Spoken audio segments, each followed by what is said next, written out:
So in today's class, we'll begin with the next chapter, that is coordination of cellular fate processes.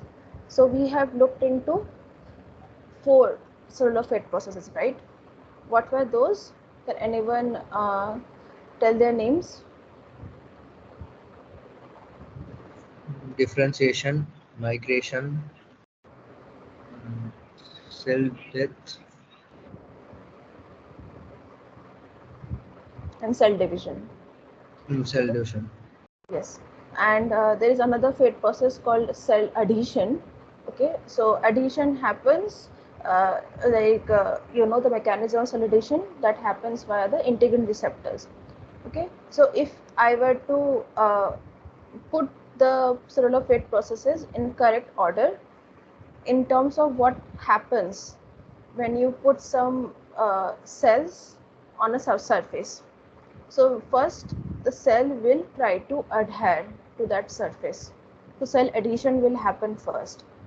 After cell has adhered, then it will try and take its morphology by spreading. So cell spreading happens. So adhesion spreading, it happens simultaneously kind of. It has spread, taken its morphology, then other processes like if there are correct type of signals available in this microenvironment, the cell will either differentiate or it can divide, or it can differentiate and divide at the same time. And when some amount of or some cycles of cell division has happened, then the cell gets old. That is called cell senescent, means aging has happened. Then the cell is signaled to die. This is a normal sequence of order of cellular fate processes. Now if suppose there is some external stress that the cell experience, like UV radiation or some toxic chemicals, etc., then the cell death can happen early as well for a healthy cell. Now the cellular fate processes that I said, that happens in sequence, it cannot happen until and unless cell is instructed to go through these things. Okay, so the cell has, and also this one cell itself cannot go through the cellular fate processes. Cells needs to communicate one with one another in order to together as a group they go through the cellular fate processes, and this is and they coordinate among one another in order to make sure all the cells they together go through cell division or migration. All right, so it's not a single cell's job or a single cell cannot do it's by itself the cellular fate processes. This is what chapter is about. This chapter will help you understand how the cells communicate with one another and thus coordinate the cellular fate processes. All right, I think someone has entered. No. So the cells, they can undergo various fate processes. All right, cells do not initiate or undergo such processes in isolation. They do so based on various environmental signals. The cells in tissue, they communicate with one another in 3 principal ways. So there are 3 principal ways through which cells can communicate with one another. The cell can secrete soluble signals. These are basically very small protein molecules, and these signals can be either categorized as either cytokine or chemokine. Another way is that cells secrete insoluble signals. All right, so these signals they cannot diffuse. They are relatively large signals. You can understand them as some particular sites in the ECM proteins.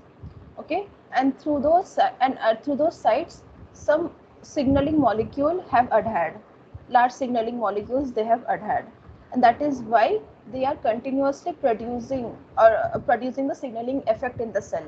They are not transferring from one side to another. So this signaling is happening through the ECM proteins. So as it is rightly written, that they secrete insoluble signals that can alter the physical and chemical composition of the microenvironment through modification to the ECM. All right.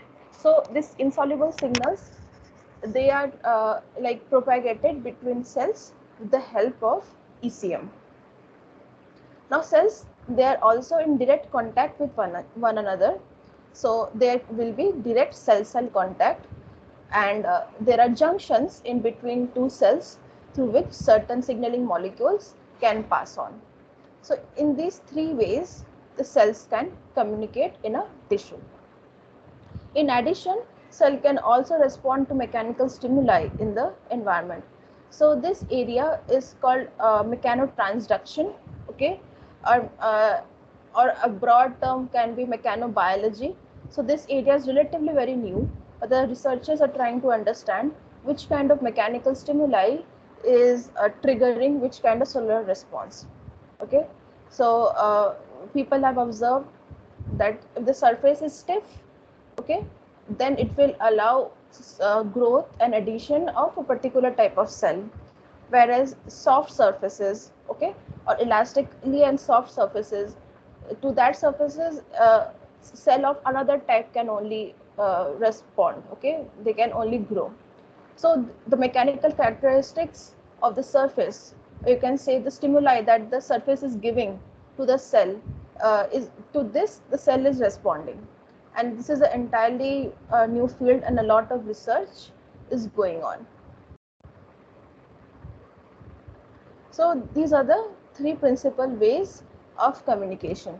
So in the first figure you can see that one cell, okay, it is producing some soluble signaling factors, and these factors they can diffuse, okay. So diffusion, the molecular diffusion process that is happening, okay, and through diffusion the molecules, the signaling molecules are reaching the target cell. Whereas in another case, here the cell is in direct contact with the matrix. So these two cells are part of the same tissue, and in the tissue another component is the ECM.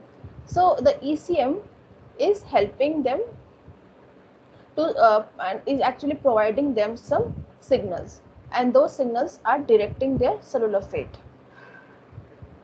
And the last one, here what is happening, the two cells, they are connected, okay, they are connected via some you can say channels, and through these channels the cells pass on few signaling molecules, and they pass on few signals, and accordingly their cellular fate processes change.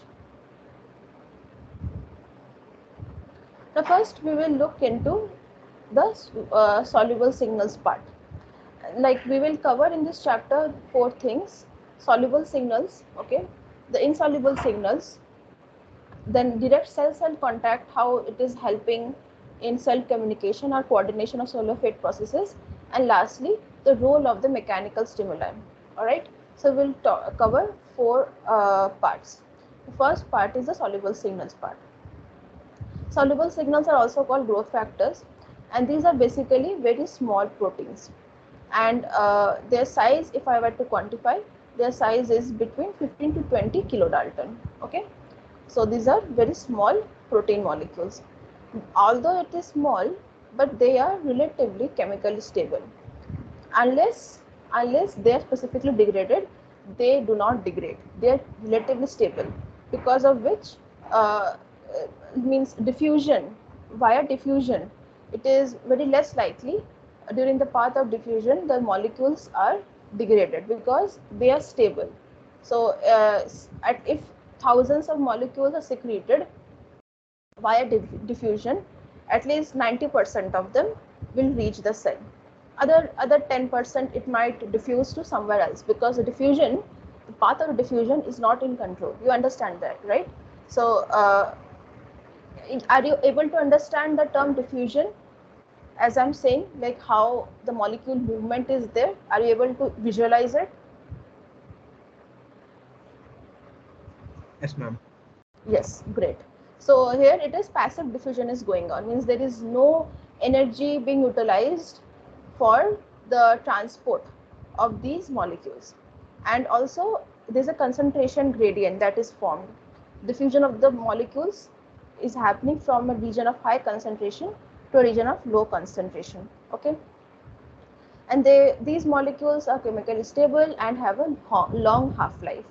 So degradation usually happens when the cell, when the molecule finally binds to the receptor on the target cell, and it is then endocytosed within the cell. And there are some degradation pathway that finally degrades this molecule.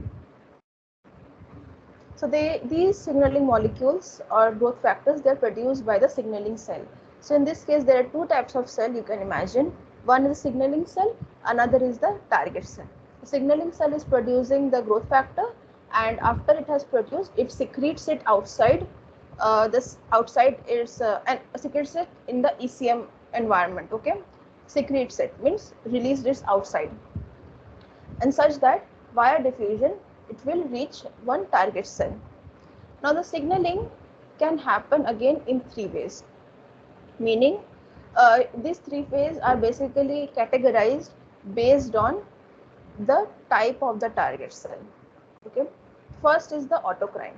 So here in autocrine, the signaling cell is targeting itself, means the signaling cell is secreting some growth factor, and this growth factor is going and binding to its receptors, to its own receptors. So the target cell and the signaling cell is one, that is the autocrine signaling. The paracrine signaling, the signaling cell secretes some growth factors, and via diffusion these growth factors, they reach a neighboring, not too far, bit close by actually, bit close by cell. Okay, that is the target cell in paracrine signaling. Whereas the endocrine signaling, here the growth factor released by the signaling cell is released directly into the bloodstream. So the cell usually is, each cell is usually at a distance of at least 100 to 200 microns from a blood vessel, like microcapillaries. Okay, so without, if that doesn't happen, the cell will not get its nutrients and oxygen. Okay, because of which the cell can undergo hypoxia or starvation. So each cell is at a distance of around 100 to 200 micron from a blood vessel. So it is easy for the cell to directly secrete the signaling molecule into the bloodstream, and the blood is acting as a conduit to carry the growth factor to the target cell, which is some elsewhere location, maybe a totally different tissue type or different organ type. So this is called endocrine signaling. So based on what is the target cell, or based on which target cell the signaling cell is trying to communicate with, these three types of these three ways of signaling can be defined. Now cytokines, what are cytokines and what are chemokines? So these are both the growth factors. So when you say growth factors, you will immediately recall that there are two types of growth factors. One is cytokine, other is chemokine.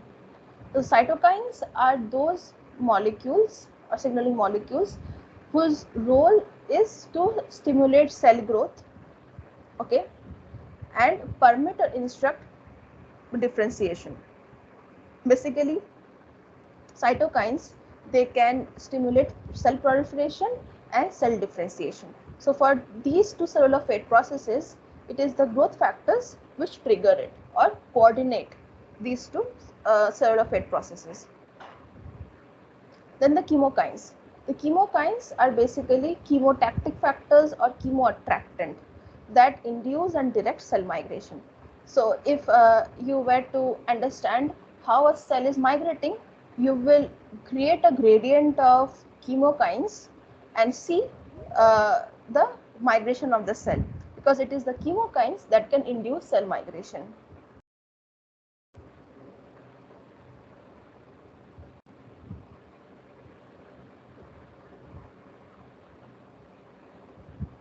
Right? Now, rarely does a cell respond to a single growth factor. You should also remember that, means a single growth factor, a single type of growth factor is not sufficient for seeing some cellular response. every cell requires a combination of growth factors and an appropriate microenvironment to respond to. So it is so in this way cell is preventing from responding to an unwanted type of biochemical signal, okay, or it is preventing that so when you are hearing this from me, this knowledge that I'm giving you, you might doubt it, right? But if you read it in a book, or you see another professor or anyone else teaching a similar subject, and you see similar things are taught there, then these 2-3 sources of information is helping you grasp the things better, and then only you will accept this knowledge as true, correct? So similarly, cell is also not going to respond or not going to show any changes in response to a single growth factor. It requires a combination of growth factors in order to show some resultant effect.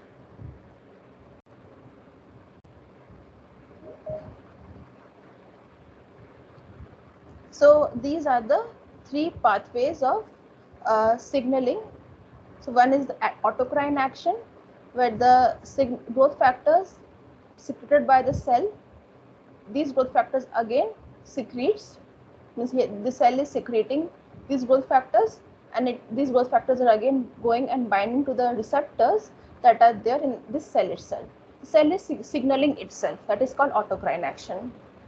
Paracrine, these growth factors, they are diffusing and reaching a nearby cell. Whereas in endocrine, here what is happening, these growth factors, they are secreted directly into the bloodstream, that is in circulation, and the cell, the target cell is at some distant location, and then the blood is helping as a carrier to pass on these growth factors to this distant cell type. These are the 3 modes of signaling. Any queries so far?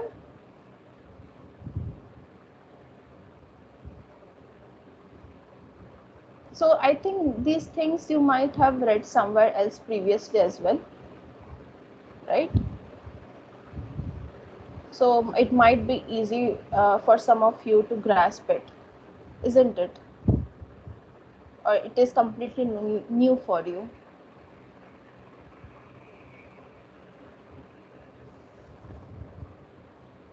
Am I audible? Yes, ma'am. So Yes, ma'am. so I asked that whatever things that I've taught so far, have you guys read it somewhere else as well, like maybe a bit of it? Yes, ma'am. We have about Yes. 4 types of signaling. Yes, okay. So what is the 4th type that you have studied? Juxtacrine. Can you repeat? Juxtacrine signaling.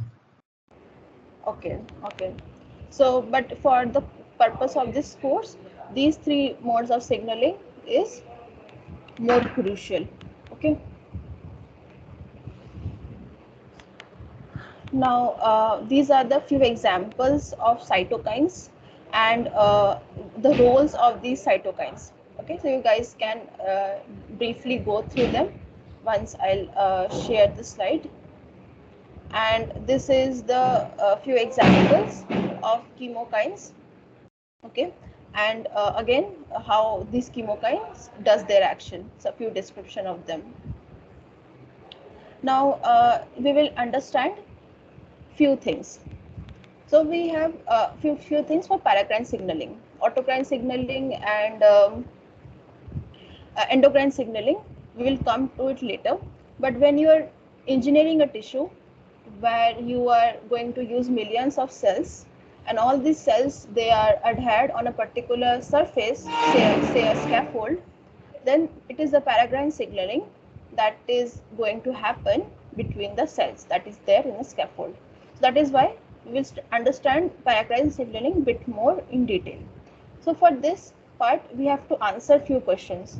We have to answer like what is the maximum rate at which the signaling molecules are produced? Then how long will the signaling molecule take to reach the target cell? Okay, and also how far can it reach? How far can it reach? What is the limitation of distance in terms of distance for the signaling molecule? And lastly, we also have to understand how strong these signaling molecules can, how strongly these signaling molecules can start a signal transduction process. Okay, the strength of the signal basically. So these few questions are very important when you think in terms of designing a particular tissue and when you're analyzing its function. Okay. So a cell signaling or cell sending a signal must produce the signaling molecule and then secrete it. Correct? Obviously, a cell wants to propagate some message, so it is doing so by secreting some signaling molecule. This molecule then travels from the signaling cell by molecular diffusion to reach a target cell. This is happening by creation of a concentration gradient, where the concentration of the growth factor is the highest near the signaling molecule, and it is reducing as the molecules are diffusing far away from the signaling cell. And also it's a random process, means you are not controlling the strength, you are not controlling the path of the diffusing molecules, also how far these molecules are able to diffuse. So this is completely random. Once sufficient number of signaling molecules have reached the target cell and successfully bind to the specific receptors on the surface of the target cell, they will induce a signal, right? A signal transduction process will happen. The signal transduction means once the binding to the receptor has taken place, then the structure of the receptor can change a bit. It can allow a few other types of proteins to bind to it, and then an entire downstream chain of events starts happening. So ultimately, in some processes, there can be some expression of a gene that takes place. So the downstream process reaches to the nucleus, okay, and activates some transcription factors, etc., and then a gene gets transcribed. So these signaling pathways, that happens, means that begins because one signaling molecule has binded with the receptor on the target cell, and the signaling molecule has come from the signaling cell, which is a bit far away from the target cell. So first question we will ask is, what is the maximum secretion rate of a protein? By protein, I mean the signaling molecule or the growth factor. So what is the maximum rate of secretion of the growth factor? The maximal secretion rate of a protein from a single gene is in a single gene in a cell can be estimated based on the maximum rates of transcription and translation. So you know the central dogma of molecular biology, where from a gene, that is DNA, protein gets formed, right, through process of translation. So if you know the maximum rates of transcription and translation that results in formation of this protein, then you can maybe estimate what is the maximum secretion rate of the protein. So let's take an example for the protein immunoglobulins. So these are very large protein molecules. You can see the molecular weight is 150 kilodalton, whereas the molecular weight of growth factors was only 15 kilodalton. So 10 times bigger than the growth factors. And people have estimated the maximum secretion rate of the immunoglobulins is on the order of 2000 to 8000 antibody molecules per cell per second. Okay, so per second, so they have estimated this rate in terms of per cell, means how many molecules are secreted by one cell, and per second. Time is also the factor, so per cell and per time. So if I were to ask a simple maths question, that there were say 10 cells, okay, and they are secreting these immunoglobulins, okay, and you have to calculate how many of these antibody molecules will be secreted by these 10 cells in say 30 minutes. So you can do that, right?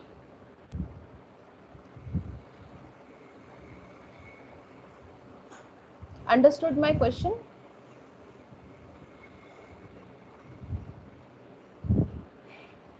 See, these numbers doesn't mean anything until and unless you can apply these numbers to some real life instances. Otherwise, these numbers do not hold any significance.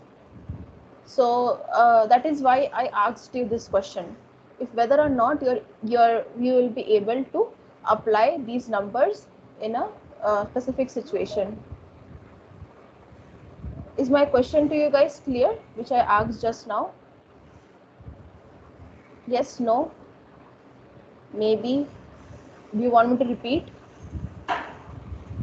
Yes, ma'am. So the question is clear, right? Ma'am, can you repeat it? Okay, so I asked a very simple question, that you are studying say 10 cell, okay, only 10 cells, and you are going to estimate the maximum secretion rate of these 10 cells for the protein immunoglobulin. So you are given this data that one cell can secrete say 2000 antibody molecules in 1 second. Okay, you are given this data, and then you are asked how many antibody molecules can be produced by 10 cells in say 30 minutes. So can you estimate that value? Yes, ma'am. Yes. Yes, ma'am. Yes. Yes. We need to So convert times into seconds. yes, you just have to do multiplication. It's a simple unitary method, right? So one cell में अगर इतना है तो 10 cell में कितना, and then in 1 second इतना antibody produce हुआ. So 30 minutes converted into seconds, and so whatever second value you'll get, for that you have to then again calculate. Okay, but remember you have to get only one value. In my explanation you got two values, you have to merge the two, and it's a one line process. Okay, so you can do it when you do it on paper. So from this type of logic only, the next statement, that is 1 picogram of antibody molecule per cell and per hour is estimated, right? So again you can do it, right? You can understand how 1 picogram. So what do you mean by pico? 10 Anyone to the know? power Again, can you repeat? 10 to the power minus 12. Correct. Correct. So 1 picogram is 10 to the minus 12 grams of antibody molecules that is that a cell can secrete in 1 hour. Okay. Now when this is an estimate value, means people have understood the rates of transcription and translation. Okay, and from that they have estimated this value, the values that you saw here. And when they compared it experimentally, means measured the experimental amount, okay, so they saw that it is in favor, means this estimate compares favorably with the measured maximum secretion rates of the monoclonal bodies from the hybridoma cells. So first they mathematically reduced that value and saw experimentally whether they are close to the real secretion rates. Okay, now, since growth factors, they tend to be 1/10 the size of the immunoglobulins. So, you know, the growth factors, they are of size of 15 kilodalton, whereas immunoglobulins, they are of the size of 150 kilodalton. So, growth factors are 1/10 the size.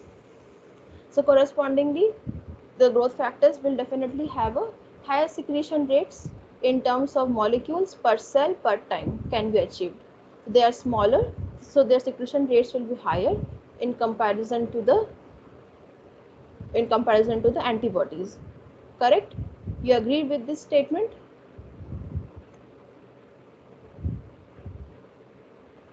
Yes, no? These are smaller molecules, growth factors, and the example that we saw was for larger molecules, immunoglobulins. So these smaller molecules will have a higher secretion rate in comparison to the immunoglobulins. You agree?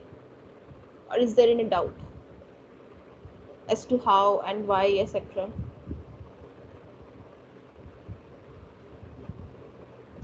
Because of the small size, they're able to secrete faster, right? You're correct. So the gene size will be smaller, correct? It will take less time for transcription and translation to happen, right? So you're correct. That is the logic behind it.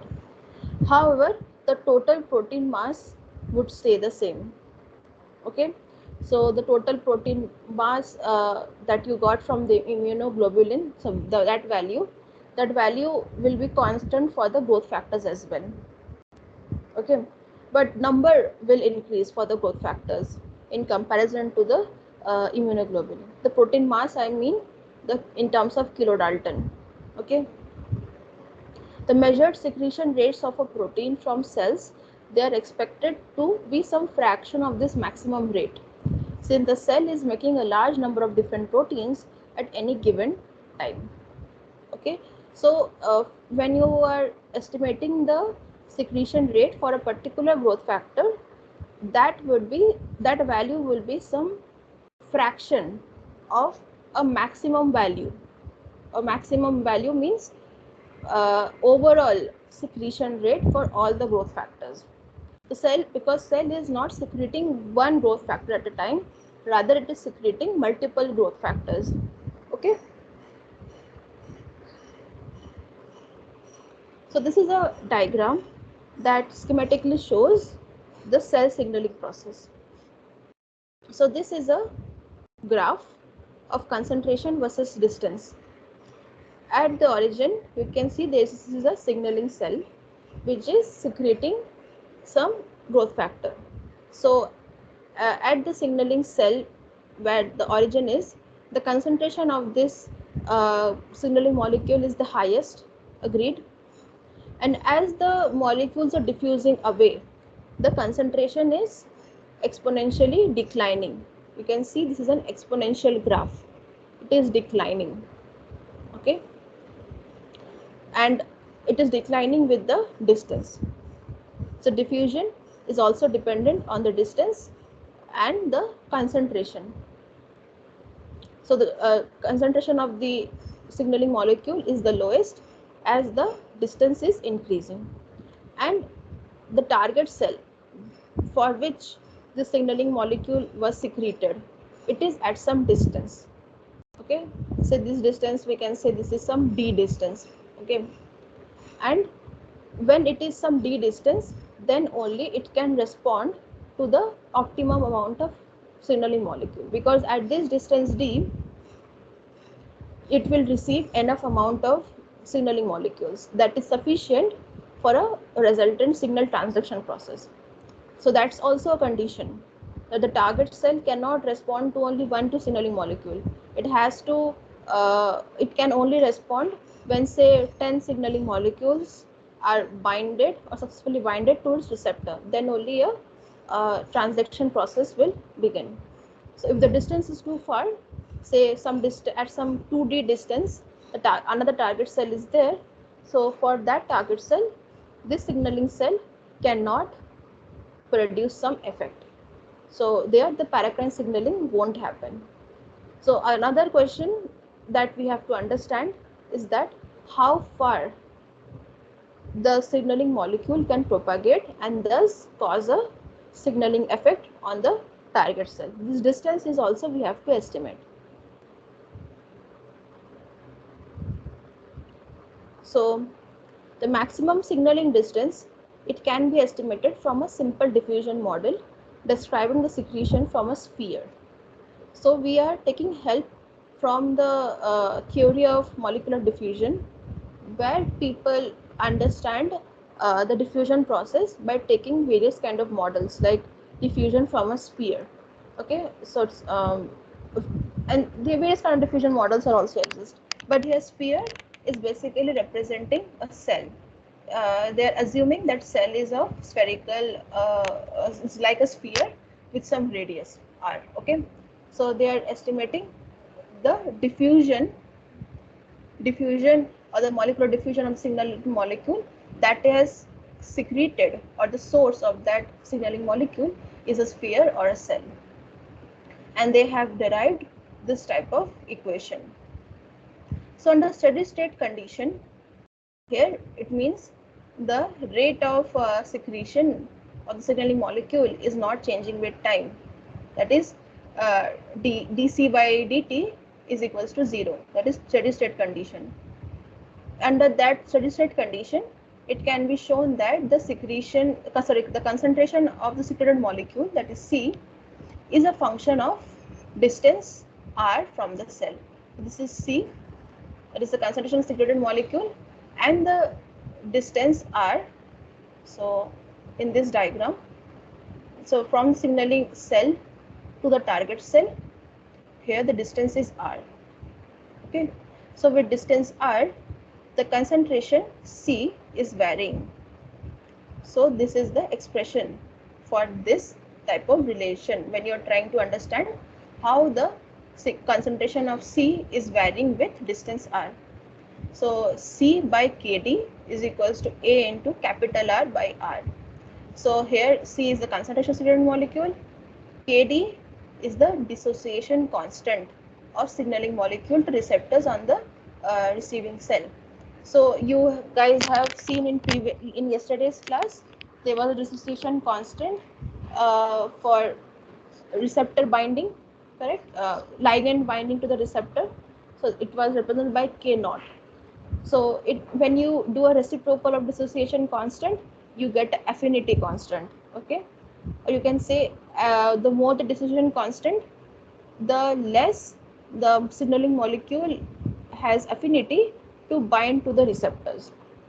So this kind of a logic can be applied when understanding dissociation constants. Now capital R is a constant which is basically the radius of the cell. If you are assuming the cell is having a uniform spherical shape, then you will get some radius. But in real life, cell is not completely spherical. Okay, but this is a model, and this model has been used to understand or answer this particular question.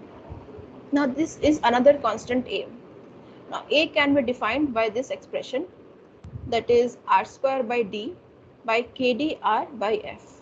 Now r you know, d is the diffusion coefficient. So this is again an intrinsic value. Okay, it's a constant value for the signaling molecule, where f is the secretion rate. In this topic we estimated, right, the secretion rate of the protein, or we understood how to estimate the secretion rate of the protein, right? So from that exercise you can get the value of f, and this is basically a ratio of time constants for diffusion and time constants of secretion. So this is a general expression that you will get.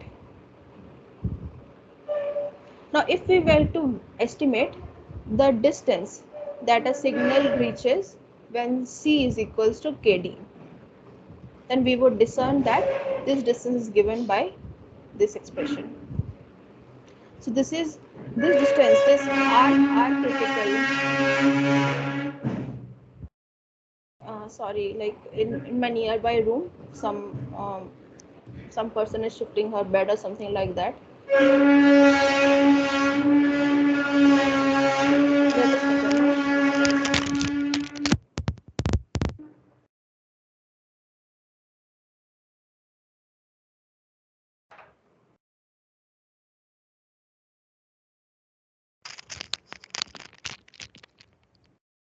So was anything that was not audible to you guys? Was there anything that was not audible? Or do you want me to repeat because of this noise? No, ma'am.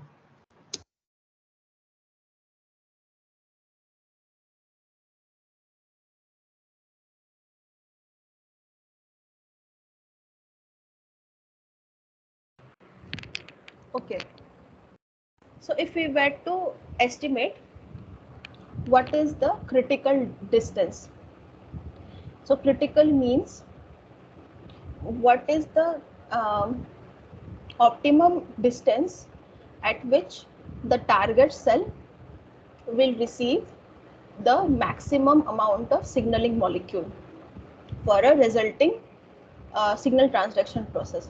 That is the critical distance. So for estimating that, you have to take an assumption, or you can say the critical distance you can only estimate when you when the concentration of the signaling molecule is equal to the KD, dissociation constant. So as I explained, dissociation constant is nothing but it's showing the affinity of the signaling molecule to bind with the receptor. Okay, so if the dissociation constant is more, then the affinity will be less, or if it is a small value, then affinity will be large. And the affinity of the signaling molecule to bind with the receptor and the concentration, they should be in balance. Okay, means the molecule should be able to bind to the receptor for enough amount of time that can initiate a signal transduction process. So you understand what is the physical significance of this condition? So under this condition only, you can estimate the optimum distance or the critical distance at which a target cell can respond to the signaling molecules coming from the signaling cell. And this is basically a constant. So our critical can be written as A into R. And you know, A is basically a ratio of two time constants. And again, these all values will be given to you. So these are constant values. So you will be able to get a value of A. All right. Anyone having any doubt in understanding? Anything else? I mean, anything that you didn't understand, you can let me know. I can take up your doubts.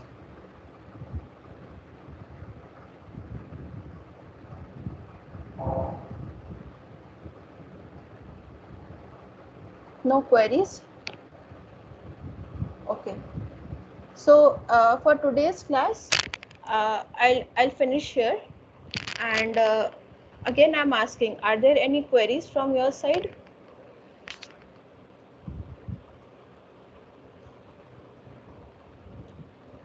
So you might be you might have registered the course initially thinking that is going to be just biology with lots of theory, but it's not like that.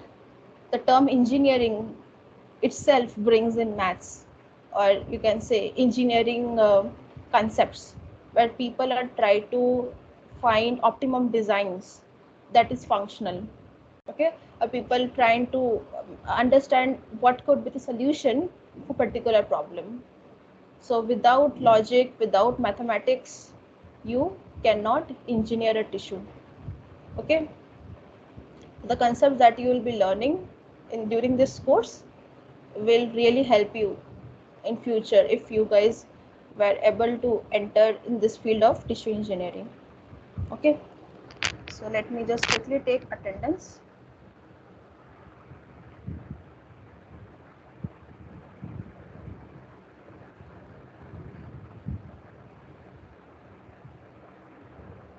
So although I'm not taking quiz in this week, but that doesn't mean that you will not go through the notes. Okay, the topics that I have taught you will take some time. That's why I'm not taking quiz in this week, because I have seen that your performances are declining actually. During the initial quizzes, one person actually got full, whereas now I'm seeing that you guys are not understanding the concepts properly, maybe, which is why you are having difficulty in answering the questions.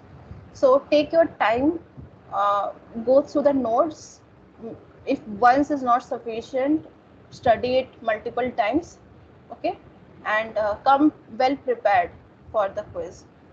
The quiz will be on next Saturday, and since this quiz will be a long one, like for 1 hour, I think, so the class won't be possible on the day of the quiz. which is why I think I'll either take 2-hour class on Friday, or I'll take 1-hour class on Thursday, like Thursday and Friday. So I'll let you know via email as well as via message, and the timing will be same 8 to 9 if 1-hour class, or if 2-hour class 7 to 9. So quickly tell your names for the attendance who are not present today, one by one. Vaishnavi. Vaishnavi. Next. Vani. Vani. Okay. Next.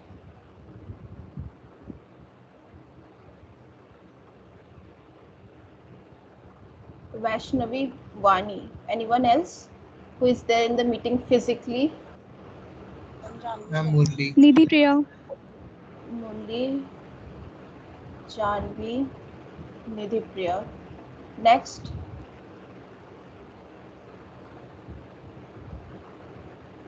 Is Shambhavi there? Shambhavi. Yes, Shambhavi. Then Kirtan, is he there? No. Bhupendra? No. Aditya, is he there?